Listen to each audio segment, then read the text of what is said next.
नमस्कार, मी सीमाज किचनमध्ये तुम्हा सर्वांचे खूप खूप स्वागत आहे. मित्रांनो, आज आपण बऱ्याच दिवसानंतर भेटत आहोत. आज आपण स्पेशल अशी रेसिपी घेऊन आलेला आहोत. ती म्हणजे आज आपण फ्रेश फ्रूटपासून एगलेस केक बनवत आहोत. मस्त अशी रेसिपी आहे आणि अगदी शेवटपर्यंत पहा, कारण अगदी छोट्या छोट्या टिप्स मी याच्यामध्ये शेअर केलेल्या आहेत. तुम्ही केक पाहिलात तर पूर्णपणे अगदी पूर्ण फ्रूट्सचे फ्लेवर या केकमध्ये उतरलेले आहेत. खायला तर खूप टेस्टी आहेत. शिवाय कसा बनवायचा ते सुद्धा आपण नक्कीच पाहूया. त्यासाठी तुम्हाला अगदी शेवटपर्यंत ही रेसिपी पाहावी लागेल. पूर्ण ओव्हरलोडेड असे फ्रूट्स घातलेले आहेत. नक्की रेसिपी आवडेल याची मी आशा करते. चला तर मग आपण आपल्या रेसिपीला सुरुवात करूया. सुरुवातीला आता आपण काय करायचं आहे, हा एक 3.5 इंचाचा केक टीन आहे. त्याला आपण सर्व बाजूनी तूप लावून घेऊया. त्यानंतर एक बटर पेपर आहे, म्हणजे हा साधाच पेपर आहे, प्लेन पेपर. त्याला आपण बटर पेपर तयार करून घेऊया. साधा पेपर मी ऑलरेडी तूप लावलेला ह्याच्यामध्ये टाकल्यामुळे त्याला खालून तूप लागलेलं आहे. वरून देखील आपण अशा पद्धतीने तूप लावून घेऊया, म्हणजे आपला हा बटर पेपर रेडी झालेला आहे. व्यवस्थित असं सर्व बाजूनी तूप लावून घ्यायचे, म्हणजे आपली पूर्व तयारी करून झालेली आहे. आता आपण केकचं बॅटर बनवूया. त्यासाठी इथे आपण घेतलेलं आहे 1/3 कप तेल घेतलेलं आहे. तेल तुम्ही इथे सनफ्लावर ऑइल घ्यायचं आहे. शेंगदाणा तेल वगैरे इथे अजिबात वापरायचं नाही आहे. त्याचबरोबर 1/3 कप आपण दही घेतलेला आहे. घरचं दही आहे, जास्त आंबटसुद्धा नाही आहे. तसेच अर्धा कप साखर आणि प्लस 2 टेबलस्पून असं मी साखर म्हणजे पावडर करून घेतलेली आहे, ती वापरलेली आहे. आणि 1 टीस्पून आपण इथे व्हॅनिला इसेन्सचा वापर केलेला आहे. आता हे सर्व जे साहित्य आहे ते आपण एकजीव असं फेटून घ्यायचं आहे, म्हणजे अगदी क्रीमी टेक्स्चर येईपर्यंत आपल्याला हे फेटून घ्यायचं आहे. तुम्ही पाहू शकताय, आपण जसं असं व्हिस्करच्या साहाय्याने व्हिस्क करून घेऊ तसं हे क्रीमी टेक्स्चर यायला सुरुवात होते.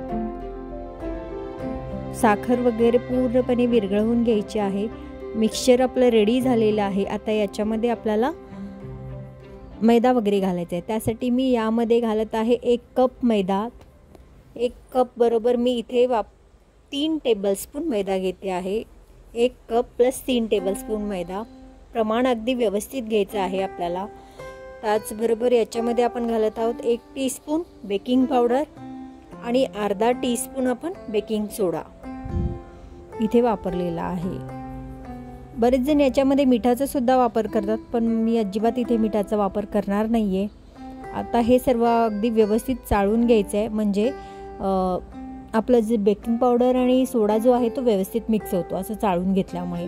आता कट अँड फोल्डची मेथड वापरून आपण हे जे पीठ आहे ते मिक्स करून घेऊया. जास्त असं फेटून घ्यायचं नाही आपल्याला, नाहीतर आपला केक हा बसू शकतो. म्हणून हलक्या हाताने आपल्याला हे बॅटर तयार करून घ्यायचं आहे.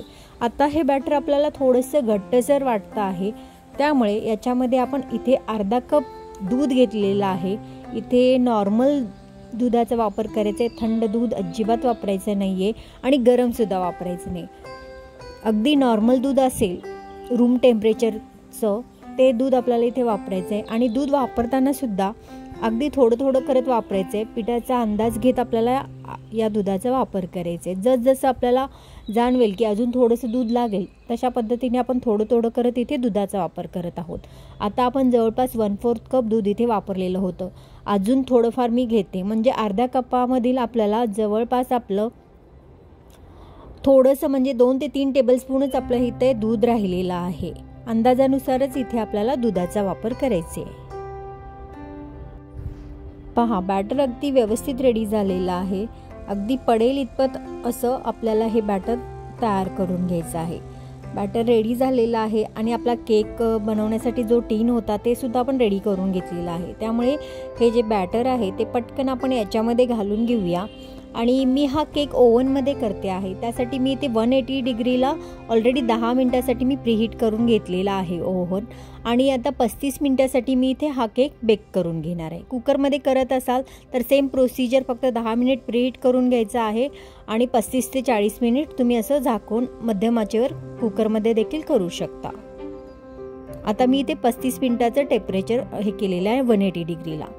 पहा आपला केक आता रेडी झालेला आहे।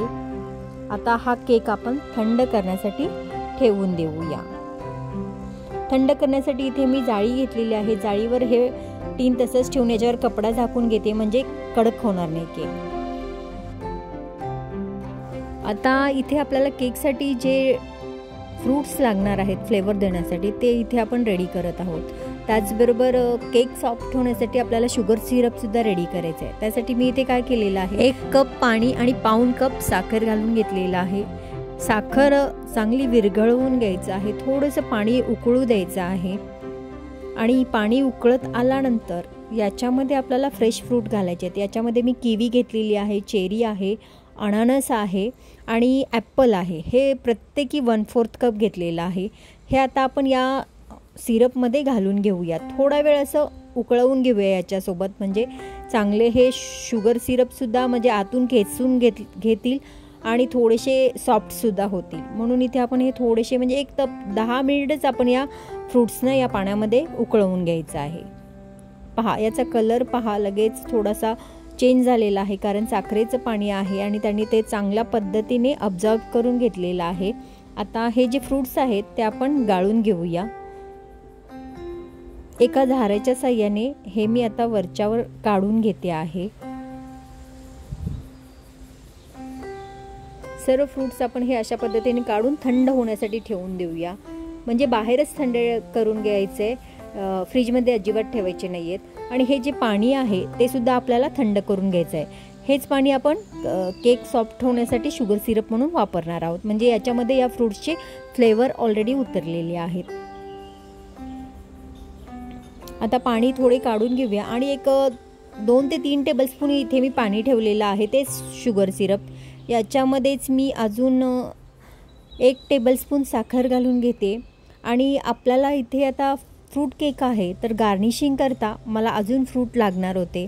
त्यासाठी मी इथे गार्निशिंग करता 2 फ्रूट्स घेते आहे, ते म्हणजे मी इथे पायनॅपल घेतलेले आहेत, त्याचे काप मी अर्ध्या भागात असे करून घेतलेले आहेत आणि हे थोडेसे मी फक्त एक टॉस करून, जसं आपण शुगर सिरपमध्ये टॉस करून घेतो त्या पद्धतीने हे मी टॉस करून घेणार आहे, म्हणजे लगेचच काढणार आहे शुगर सिरपमधून उलट पालट करून। आता मी फक्त इथे पायनॅपल घेतलेले आहेत, त्यानंतर लगेचच मी किवीसुद्धा थोडेसे गार्निशिंग करता वापरणार आहेत।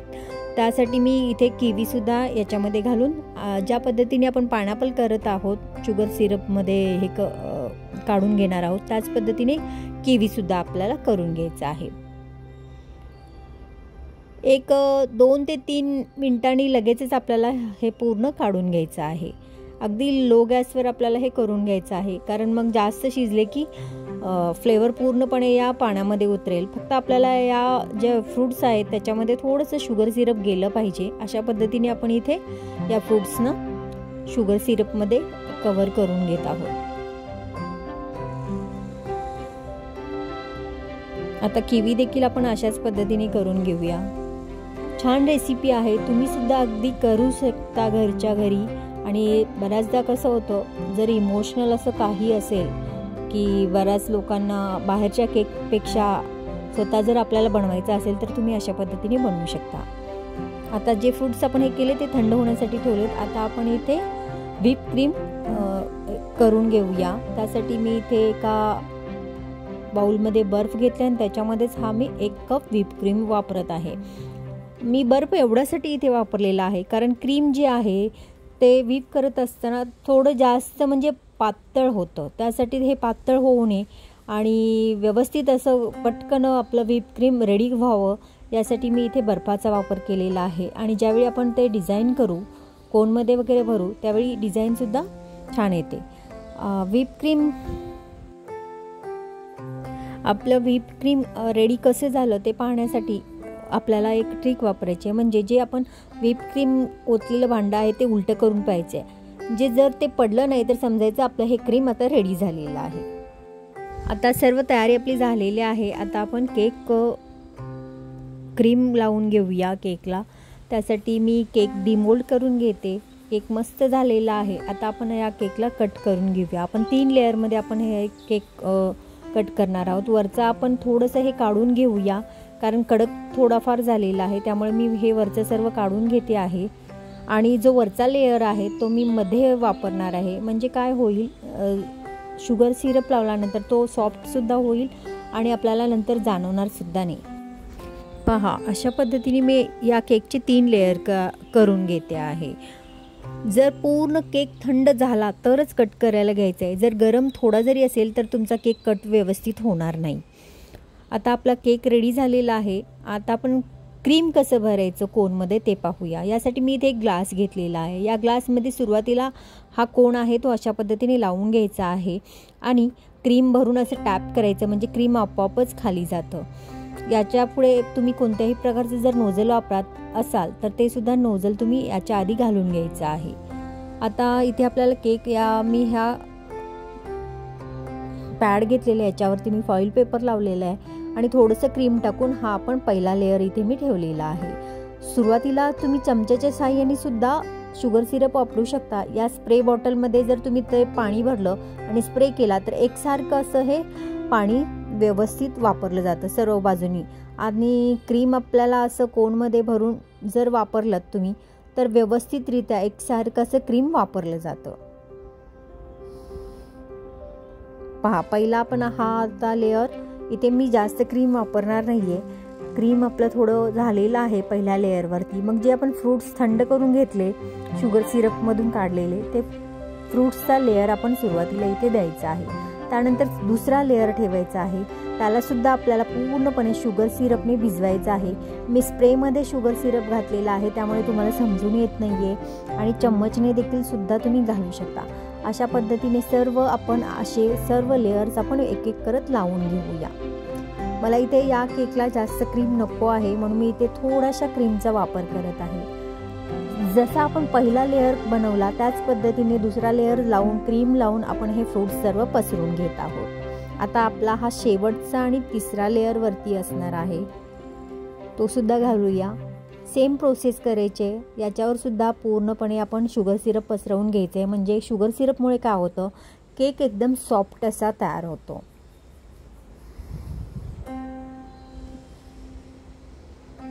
पहा, सर्व बाजूनी व्यवस्थित असं केकला हे क्रीम लावून घेऊया. मी साईडनी जास्त क्रीम वापरणार नाहीये कारण माझ्या घरात जास्त क्रीम असलेला केक अजिबात आवडत नाही, म्हणून मी इथे थोड्याशा क्रीममध्ये चांगला करण्याचा प्रोसेस मी तुम्हाला दाखवते आहे. मस्त असं एकसारखं तुम्ही जसं टर्न टेबल हलवत राहाल तसं तुमच्या केकला व्यवस्थित असं क्रीम लागलं जातं. एक्स्ट्रा क्रीम तुम्ही या पॅलेट जो नाईफ आहे त्याने काढू शकता. पहा, मस्त आपलं हे झालेलं आहे. थोडा वेळ फ्रीजमध्ये ठेवायचे केक 10 मिनिटासाठी.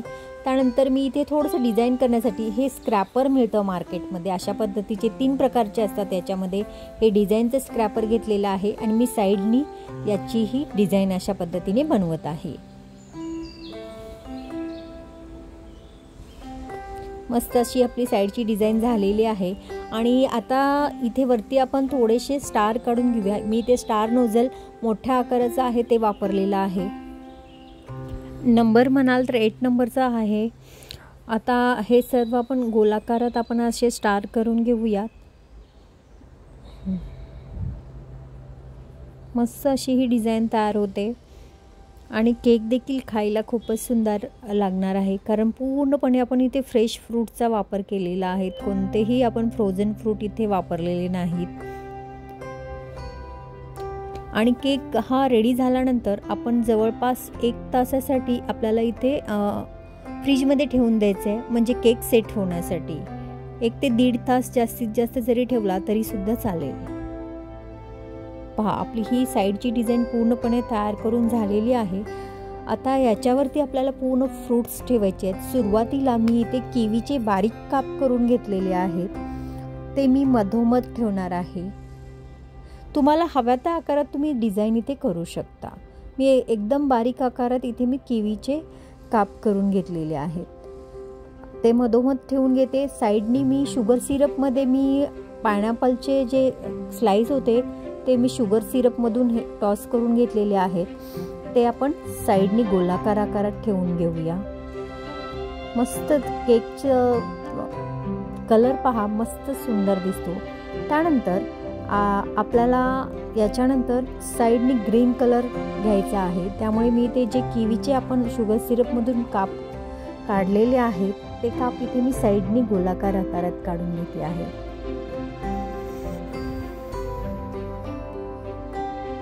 तुम्ही हवे तसे तुम्हाला हव्या त्या डिझाईनमध्ये तुम्ही केक सजवू शकता. मस्त अशी रेसिपी आहे. तुम्ही कशी वाटली ती मला नक्की कमेंटद्वारे कळवा. तसेच रेसिपी आवडली असेल तर तुम्ही सुद्धा नक्की करून पहा आणि आवडली असेल तर व्हिडिओला नक्की लाईक करा, जास्तीत जास्त शेअर करा आणि सबस्क्राईब केले नसेल तर सबस्क्राईब देखील करा. पहा मस्त कलर आपण हे कॉम्बिनेशन वापरलेलं आहे. आता वरती आपण फ्रेश चेरी ठेवत आहोत. फायनल टच आपल्या या केकला आपण देत आहोत. आता हा केक रेडी झाल्यानंतर आपण 1 ते 1.5 तास असंच फ्रीजमध्ये ठेवून देऊया. मित्रांनो, कशी वाटली माझी ही आजची रेसिपी तुम्हाला? जर आवडली असेल तर व्हिडिओला नक्की लाईक करा, शेअर करा, सबस्क्राईब करा. त्याचबरोबर रेसिपीबद्दल कमेंट करायला विसरू नका. तसेच त्याचबरोबर आपण पुन्हा भेटूया अशाच एखाद्या नवीन मस्त रेसिपीसोबत. तोपर्यंत स्वस्त खा, मस्त रहा, नेहमीच आनंदी रहा. तुम्ही माझी रेसिपी अगदी वेळात वेळ काढून पाहिल्याबद्दल तुमचे मनापासून आभार. धन्यवाद.